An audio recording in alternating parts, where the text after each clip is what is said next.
네, 안녕하세요. 10월 7일 수요일 장 마감 방송 하도록 하겠습니다. 자, 오늘은 기분 좋은 날이네요.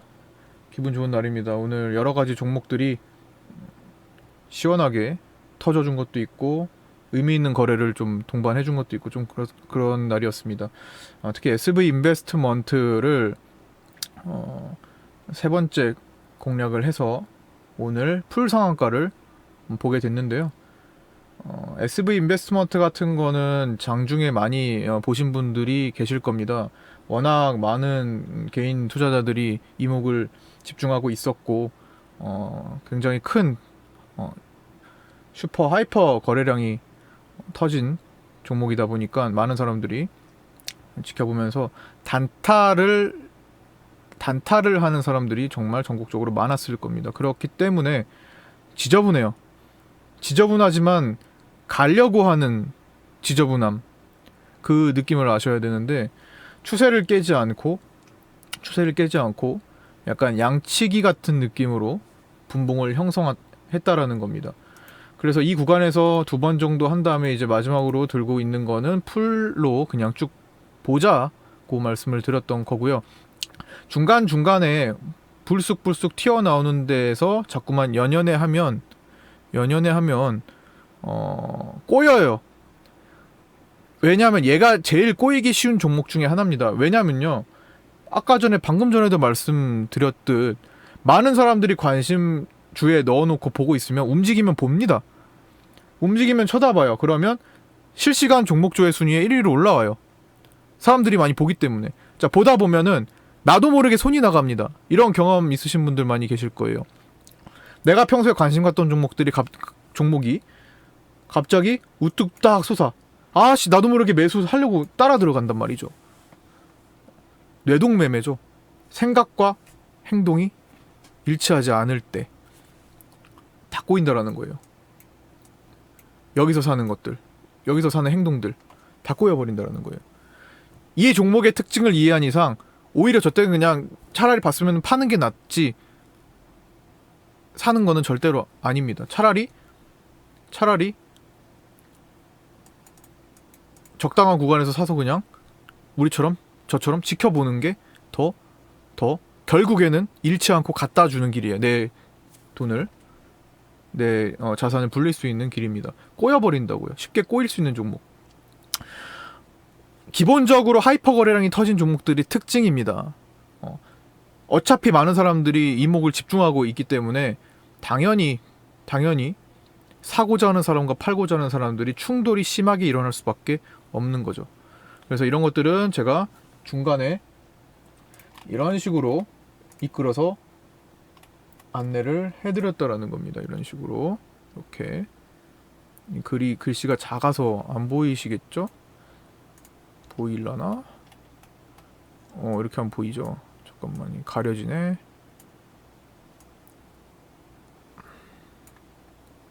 제가 이거는 어제 아침에 일찌감치 써드린 내용인데요. 어제 사실 SV 인베스트먼트 상한가를 생각을 했어요. 아침에 9시 5분부터 SV 인베스트먼트 일찌감치 상한가 목표니까 일단 홀딩합니다라는 사연을 드렸고, SV 인베스트먼트는 오늘이 날이 아니면 많이 흔들 건데, 방금도 흔든다는 거 말씀드렸잖아요. 흔드는 거 겪고 갈 수 있습니다. 상황 변화 보면서 사인드릴 예정이고, 현대공업과 엔디포스의 최근 흐름을 참조하면 거래 기반이 유사하다라는 말씀을 드렸습니다. 그렇죠? 그러고 나서 이제 어제 상한가 실패했죠. 실패했지만 홀딩입니다. 오늘도 여전히 이런 식으로 SV 인베스트먼트 어제 못 간 상한가가 목표다. 어제니까 이건 오늘이니까요. 밑에 SV 인베스트먼트 상한가 보유 홀딩입니다. 내일 8,000원이 매도 준비, 이렇게 딱 명확하게 제시를 해드린다라는 겁니다. 막 되게 이거 어떻게 하라는 거야? 그래서 팔아야 돼? 말아야 돼? 누구는 팔고 누구는 사고 누구는 보유하고 이런 게 아니라는 거예요. 명확히 사인을 드리고 있다. 보유할 거면 보유하고, 갈 거면 가고, 말 거면 말고, 팔 거면 팔고, 이렇게 한다라는 겁니다. 확실하게. 그 다음에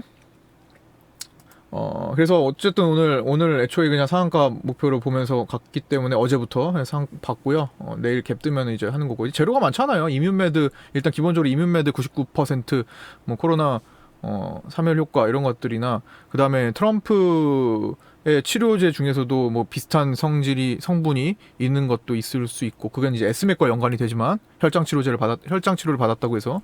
그 다음에 그것도 있고 추가적으로 이제 머지않아 얼마 있으면 상장될 빅히트 엔터테인먼트에 투자회사잖아요. 그렇죠? 인베스트먼트 투자회사잖아요.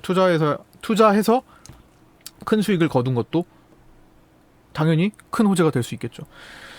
그 다음에 이제 에스맥을 보유하고 있는데 1,400원에서 조금 좀 이렇게 속이 쓰리기도 한 종목입니다. 워낙 많이 갔다가 조금 밀렸는데 좀 시간을 좀 오래 끌고 있기도 한데, 사실 일부 종목은 좀 시간을 끌면서 가고 있어요. 주식이 맨날 뭐 단타하는 것도 있죠. 지난 8월 같은 경우에는 2주 연속 상한가를 봤잖아요. 우리는 풀 상한가를 계속 2주 연속 보고 2주 연속 본 때, 기억나시죠?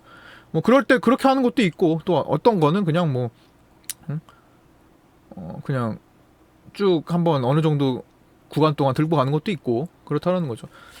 그때 8월 달에 이것도 에스맥도 포함되어 있던 거잖아요. 8월 26일 상한가 간 날. 그죠? 이미 그러고 팔고 나온 것도 많고, 신성인지 같은 건 다 팔고 나왔죠. 한국 테크놀로지 그룹이나 고점에서 다 팔고 나왔다라는 겁니다. 에스맥은 혈장 치료제 트럼프와 연관돼서 오늘 강한 수급을 동반했고요.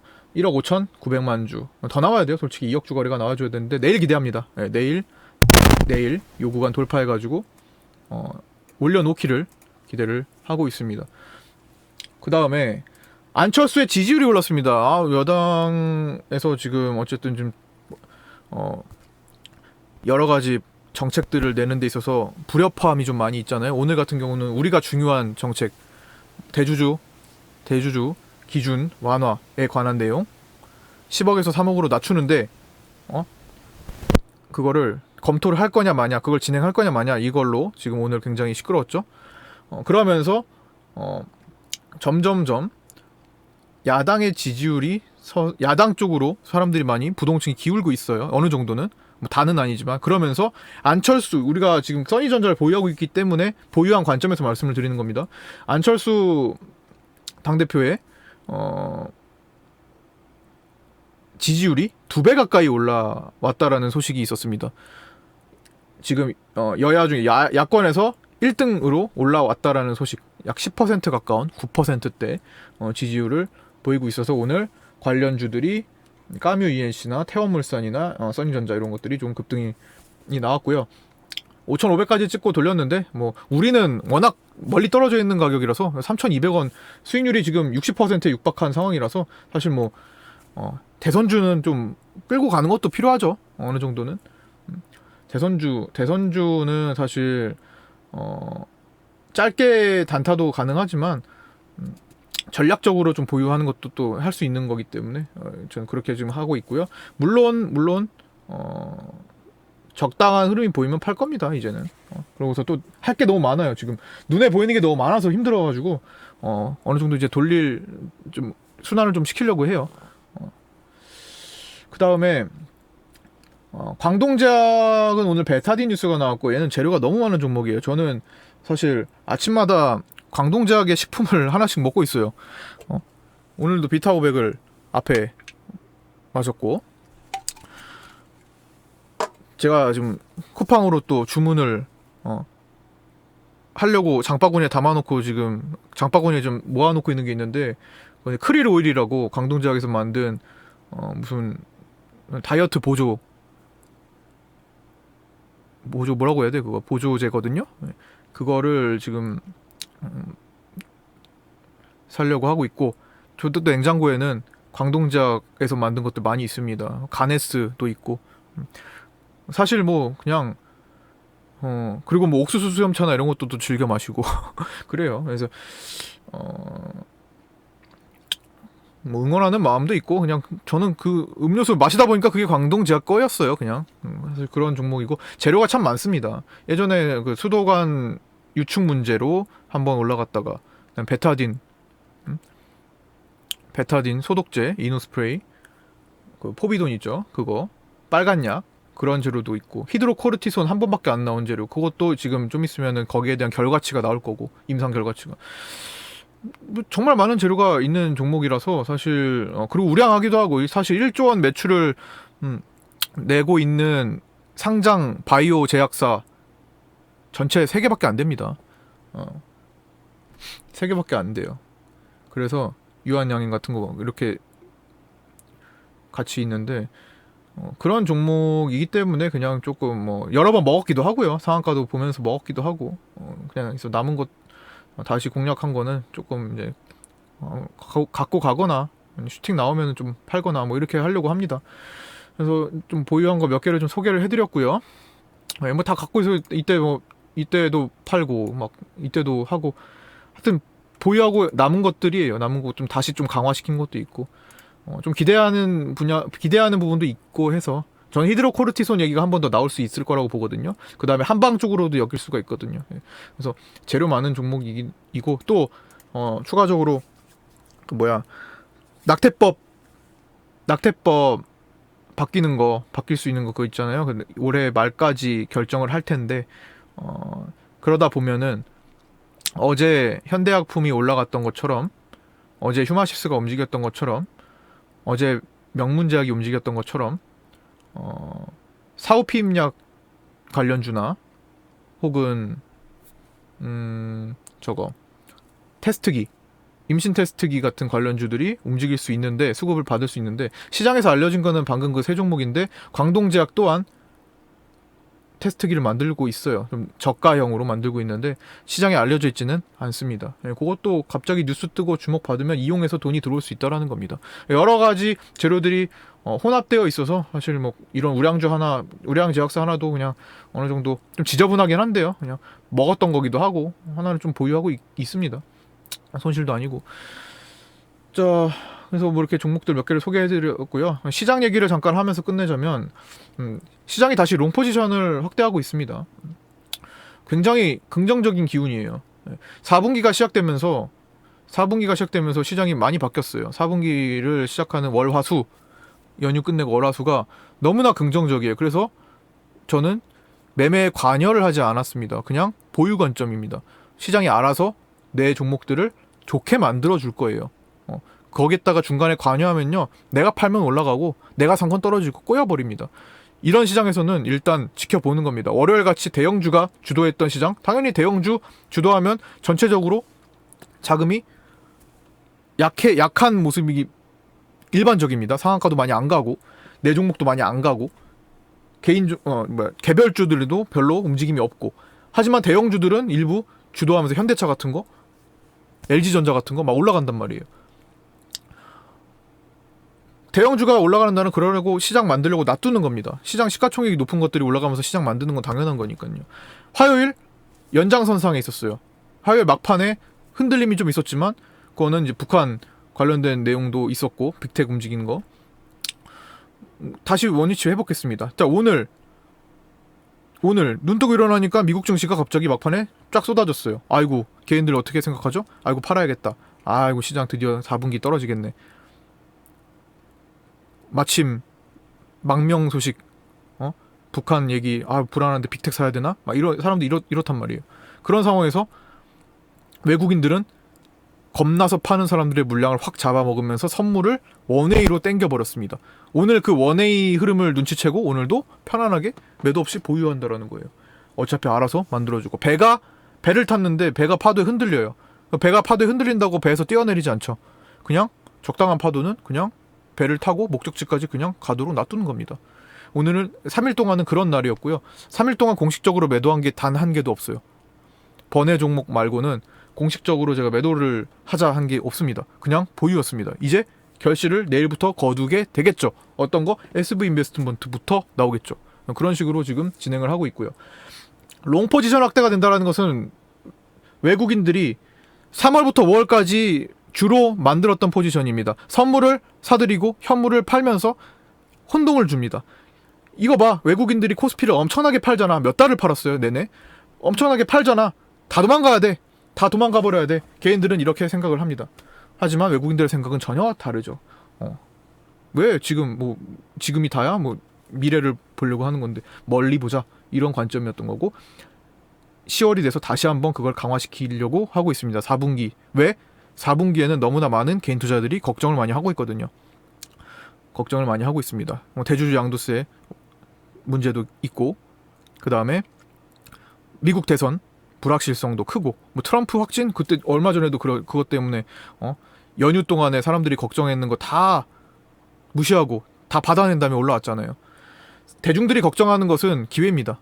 대중들이 방심할 때 악재가 터지고 떨어지는 게 진짜 하락이죠. 대중들이 예상하는 것은 다 이용을 하시면 됩니다. 그래서 지금 3월, 5월에 보였던 그 장기 상승 포지션이 다시 한번 재현될 수 있는지 흐름을 한번 지켜볼 거고요. 4분기는 이미 이렇게 악재가 노출이 많이 된 상황에서도 잘 받치는 거 보니까 그걸 이겨내고 갈 수 있다라는 생각. 그 다음에 이번 분기에 수출 회복이 많이 일어나고 있어요.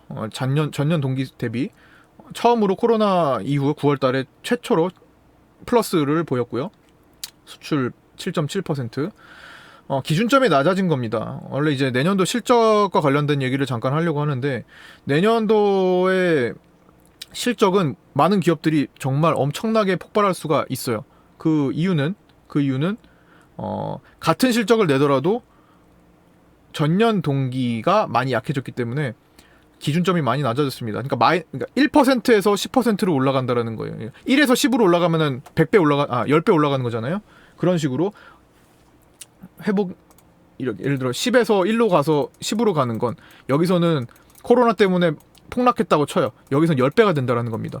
전년 동기수 대비. 지금 이게 내년도에 다 펼쳐질 거기 때문에 내년도에 당연히 지금 기업들은 다 적응해가지고 코로나 사태에 다 적응해서 정상적인 경영활동을 하고 있습니다. 살아남는 자가 다 더 좋아지고 있어요. 적자 생존, 약육강식입니다.